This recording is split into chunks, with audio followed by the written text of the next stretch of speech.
이 새벽에 하나님께서 우리에게 주시는 말씀은 잠언 6장 20절로 24절까지의 말씀입니다. 내 아들아, 내 아비의 명령을 지키며 내 어미의 법을 떠나지 말고 그것을 항상 내 마음에 새기며 내 목에 매라. 그것이 내가 다닐 때 너를 인도하며 내가 잘 때 너를 보호하며 내가 깰 때 너와 더불어 말하리니 대저 명령은 등불이요 법은 빛이요 훈계의 책망은 곧 생명의 길이라. 이것이 너를 지켜 악한 여인에게 이방 여인의 혀로 호리는 말에 빠지지 않게 하리라. 아멘. 이는 살아계신 우리 하나님의 말씀입니다. 이 시간 가르침의 기준이라는 제목으로 말씀 전하겠습니다. 우리는 모두 부모님으로부터 삶에 대해 가르침을 받으며 자랐습니다. 삶에 있어서 중요한 교훈들을 들어왔습니다. 그런데 우리가 배운 것들이 익숙하고 그 익숙했던 것들, 또 경험했던 것들을 토대로 우리 자녀들에게 가르치죠. 때로는 잔소리처럼 들렸는데 그 잔소리가 유효한 때가 온다면 그 지혜로 우리에게 다가오는 것을 경험해 보셨을 겁니다. 자녀들은 그렇지 않습니까? 우리가 자녀일 때도 부모가 우리들에게 말하는 것들이 그분의 인생에서 배운 것들, 경험한 것들을 가지고 우리들에게 전해주는데 우리들에게는 잔소리가 되는 것 같고 또 우리가 부모가 되어서 자녀에게 알려줄 때에도 참으로 중요하고 기억했으면 좋겠는데 자녀에게 하는 말이 잔소리가 되는 것은 속상하고 안타깝지만 정말 자녀의 인생에서 필요한 말이었다면 또 언젠간 또 배우고 깨닫게 되는 때가 있을 겁니다. 우리는 전해준 것으로도 많은 교훈을 준 것입니다. 실제로 일어나지는 않았지만 일어나게 될 수도 있는 일들에 대해서 아직은 모르지만 머지않은 미래에 그 모든 것들을 경험하게 될 것들에 대해서 많은 것들을 가르쳐 주었습니다. 이제 경험하면서 배우고 깨닫는 것은 자녀의 몫이고 우리는 또 그렇게 되기를 또 열심히 기도할 수 있겠죠. 그런데 부모의 이 교훈에는 한계가 있습니다. 부모가 살아온 인생 하나밖에 없기 때문에 다른 인생에 대해서는 함부로 말할 수 없다는 거죠. 부모가 살았던 삶을 그대로 살지 않고서야 어떻게 자녀의 삶에 대해서 다 알 수 있다고 말할 수 있겠습니까? 그러나 항상 모든 것을 꿰뚫는 진리라는 것이 있죠.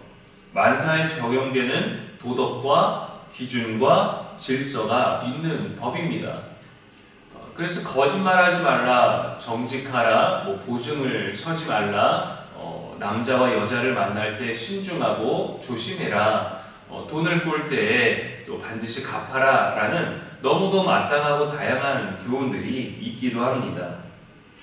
그래서 가르침에는 정도가 없지만 어디에나 적용되는 가르침이 필요합니다. 모든 때에 적용되는 가르침이 필요합니다. 젊었을 때든지 어렸을 때든지 또 나이 들었을 때든지 늙어가는 때든지 모든 때에 적용되는 진리가 필요합니다. 그게 바로 하나님의 말씀입니다. 하늘의 지혜를 담고 있습니다. 영원한 분의 지혜를 영원하지 않은 우리가 누릴 수 있습니다. 20절에 내 아들, 내 아비의 명령을 지키며 내 어미의 법을 떠나지 말라라고 이렇게 권면하죠. 물론 이것은 육신의 부모를 넘어 하나님의 교훈이라는 더 높은 의미의 가르침입니다. 그러나 이것을 인격적으로 전달해주는 역할은 그 존재는 바로 부모라는 것이죠. 그래서 하나님의 가르침을 기억할 때 아비와 어미에게도 순종하라고 자녀들에게 권면하고 있습니다. 동시에 부모에게도 자녀에게 하나님의 교훈을 전해줄 책임이 있음을 보여주죠. 자녀가 배워야 할 것들 중에 기술도 있고 도덕과 질서와 예의와 철학과 또 다양한 분야의 다양한 내용들이 있지만 모든 인생에 적용할 수 있는 절대적인 진리는 누가 뭐래도 하나님의 말씀입니다. 그것이 부모의 가르침의 기준이 되어야 됩니다. 부모 또한 거기에서 배워야 합니다. 거기에서 깨달아야 합니다. 부모의 가르침이 있어도 각각 역할에 따라 다를 수 있습니다. 아버지는 명령을 통해 권위를 가지고 삶의 방향과 규율을 가르치고 때로는 엄하게 다스려서 옳지 않은 것들을 올바르게 잡아줘야 합니다. 어머니는 사랑과 지혜로 그 법을 지켜나가는 방법을 전하며 정서적으로는 모두를 위로하고 격려하는 심리적인 지지자가 되어주어야 합니다. 신명기 6장 7절에 내 자녀에게 부지런히 가르치며 집에 앉았을 때에든지 길을 갈 때에든지 누워있을 때에든지 일어날 때에든지 이 말씀을 강론할 것이며, 부모가 자녀에게 하나님의 말씀을 가르치는 것도 하나님의 명령입니다. 우리가 자녀를 가르치는 자이지만 부모 또한 말씀과 기도로 하나님께 늘 배워야 되고 하나님 안에서 경험하며 깨달아야 됩니다. 예수님의 가르침을 받아야 합니다. 이것이 부모의 단편적인 경험에 의한 교훈이 아니라 하나님의 말씀 위에 세워질 때 강력한 영적 유산이 되는 것이죠. 우리가 되새길 수 있는 것, 부모와 함께 공유할 수 있는 것, 자녀와 함께 공유할 수 있고 공감할 수 있는 많은 것들이 바로 말씀이 절대적인 기준이 될 수 있다는 겁니다.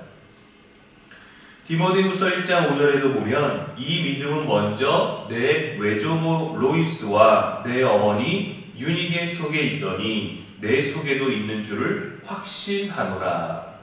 이 믿음의 가르침의 유산도 할머니, 어머니 또 이렇게 자녀를 통해서 이렇게 흘러올 수 있다는 것을 바울은 말했죠. 디모데의 믿음은 가정교육을 통해서 전해진 거룩한 유산이었습니다. 물론 재산이나 건물 등 현실적으로 가장 실용적이고 또 유효한 유산을 남기는 것 또한 가치 있고 대단한 일이지만 인생의 또 인간의 깊은 공허와 갈급함을 채우기 위해서는 살아계신 하나님과의 영적인 교제가 가능한 교훈이 먼저 심어져야 합니다. 자녀가 스스로 기도하지 않아도 늘 기도하는 부모의 모습을 보고 자란 자녀는 절제와 분별력을 다지게 되어 있습니다. 방황할지라도 돌아올 줄 압니다.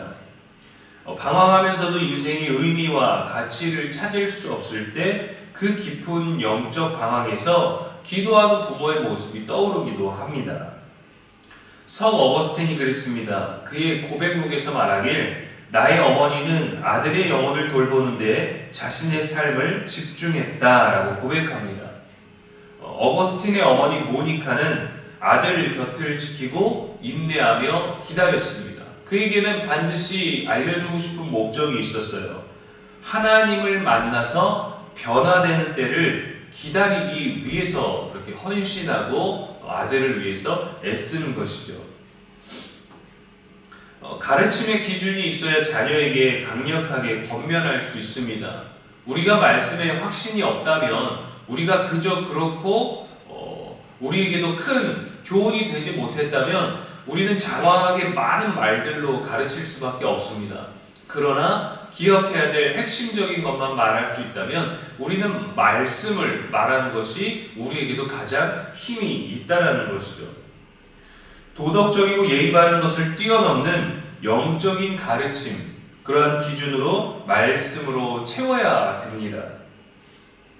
말씀 위에 가정을 세우고 자녀를 세우고 믿음과 지혜를 전수하는 저와 여러분의 복된 가정 되시기를 주님의 이름으로 축원합니다.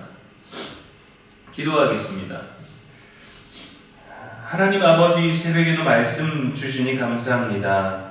우리 가정을 말씀 위에 세워주시고 부모의 교훈을 통하여 부모된 우리가 하나님의 말씀을 통해 지혜를 배우게 하여 주시옵소서.